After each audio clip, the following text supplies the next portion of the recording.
Folks, I want to talk to you just a minute about air layering muscadine vines. Now you can see this is where I've been pruning, and this is where I have to go. That has not been pruned yet. This right here is an old drink bottle that I had wrapped up with duct tape and this old cling wrap.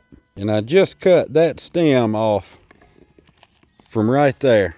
Now I come through here and did that, I don't know, somewhere around last August or September, something like that, maybe late July. Now what I did was I took me a vine about this big around right here, and I kind of fashioned that Coke bottle around it right at a joint, and I just filled it up with moist potting soil, wrapped it up with that cling wrap, and then put some duct tape on it where it wouldn't come apart. I want you to look down in there.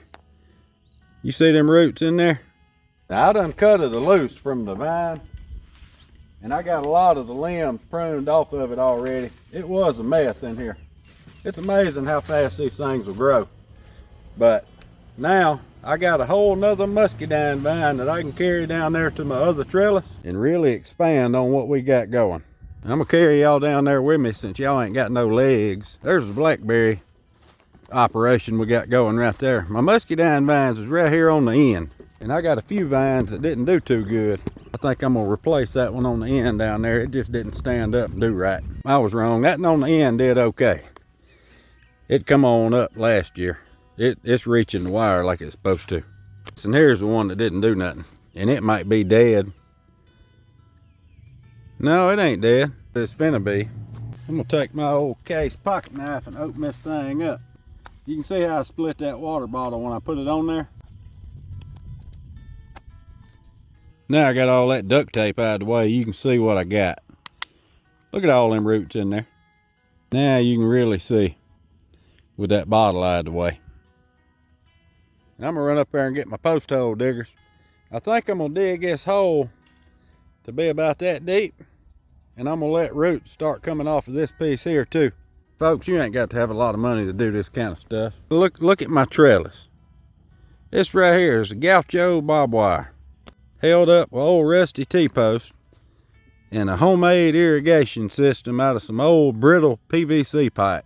You can make all the excuses in the world. Don't get me wrong, there is a lot of stuff for sale out there, but I mean, come on, a water bottle or a green tea bottle and a double handful of potting soil and a little bit of time. And how many of them could we have done? I probably could have made 30 or 40 little muscadine vines out of just these two vines right here.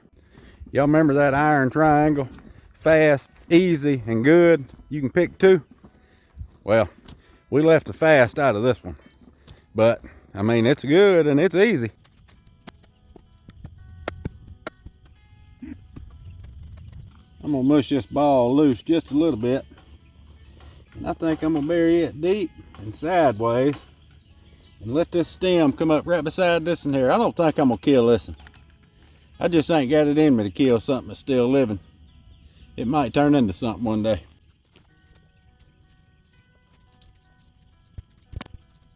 I tell you what I'm gonna do. That's got a hook in it already.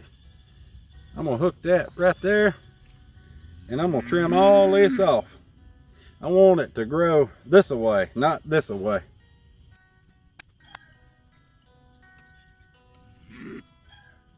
There we go. We done with it. It's gonna rain here in a day or two and pack that on down. Now look, I left both of them. That's an icing muscadine. That one right there is one off my other vine right over yonder. And I believe it's a coward. Right here is a muscadine vine I found in the woods. I cut a piece off of it and rooted it and brought it up here too. So we got some icing muscadines. We got some wild muscadines that make some big old grapes.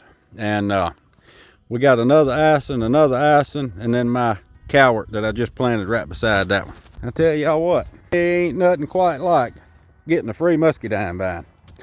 And I do it a lot. You'd think I'd get over it, but I hadn't yet. All right, folks, I got a long way to prune and a short time to get there. So you ain't got to go home, but you can't stay here.